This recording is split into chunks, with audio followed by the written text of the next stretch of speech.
All right. Welcome back to the GSMC Wrestling Laureate podcast, brought to you by the GSMC Sports Network. I'm your host, Eric Rodriguez, here every Monday through Friday, 11 p.m. Eastern Time, 8 p.m. Pacific Time, here to talk to you about all things wrestling, all the action inside and outside of the ring. We talk about superstar news, updates, injuries, rumors, trades, trades now. Uh, Basically, anything in terms of professional wrestling. If you want to get a heads up, always watch the GSMC Wrestling Laureate podcast.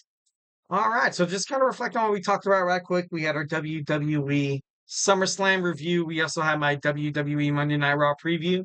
We talked about the top 10 men and the top 10 women of professional wrestling. Right now, we do a weekly assessment, and usually the list stays around the same. But this week, especially after everything that happened with WWE SummerSlam, there was a lot of, I don't know, a lot of craziness, a lot of craziness.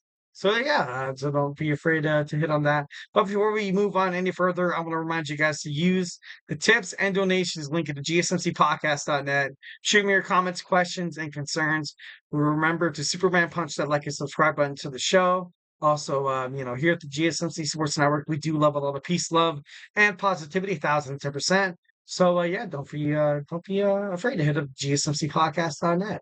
Shoot me your comments, questions, and concerns. All right, so WWE and TNA. WWE and TNA lately, well, not WWE, it's NXT, but it's been good for both brands. Got to be honest, it's definitely been, record numbers. Triple H had this to say, and I quote, he said, he wants to see how it benefits and how it benefits them, meaning that this is a very mutual partnership. This isn't just WWE wreaking TNA of their superstars being like, all right, now, we need to make like a huge big deal around our wrestling promotion while the other one, we kind of treat selfishly or anything like that.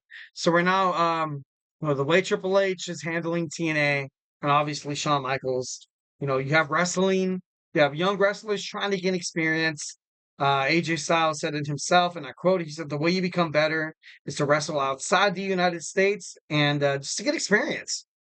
And that's something that's absolutely true. You look at you look at outside wrestling phenomenons. I Will Ospreay. It's a really, really good example of that. You had Ricochet. Ricochet before WWE didn't really know what to do with this character. He could have been something so much better. Cody Rhodes. Cody Rhodes, dabbled in. He started AEW. Was in New Japan Professional Wrestling, Ring of Honor, and then he came back and now he's the WWE Undisputed Champion. That's something that professional wrestling needs now. They need this now now more than ever.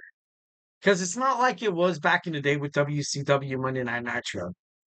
On Monday nights, TNT, TBS. Now you kind of have the USA Network. You also have Fox for now.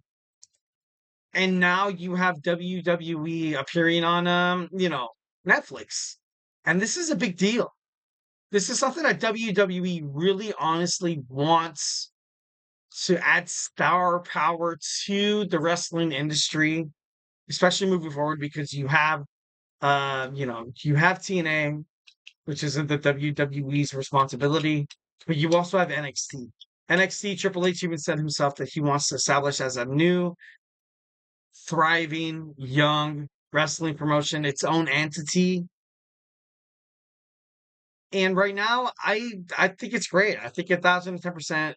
These superstars that are coming up from NXT are doing great. Braun Breaker, Ilya Dragunov. And then you have, Trick Williams waiting in the wink. You have Blair Davenport. You have Lyra Valkyria. And now you kind of have all that. You have all of that ready to kind of go out the window because right now, if you're a WWE official, you want TNA, you love the stars. Nick Nemeth, Moose, John Morrison, well, Johnny TV, Mustafa Ali, a lot of former WWE guys. So right now, I feel like it's perfect. Right now, I feel like it's the right spot for WWE to take advantage of this. TNA Slammiversary had the highest attendance in 10 years. That's insane. That's crazy. Obviously, TNA and WWE, they want to mesh on opportunities. NXT heading toward the CW, TNA also, has forever kind of been its own brand. Both of these superstars, kind of going back and forth with the No Quarter Catch Crew, going back and forth with the Rascals, Roxanne Perez, Jordan Grace. It sells tickets, sells merchandise, sells TV time. And that's something that WWE loves and TNA both love.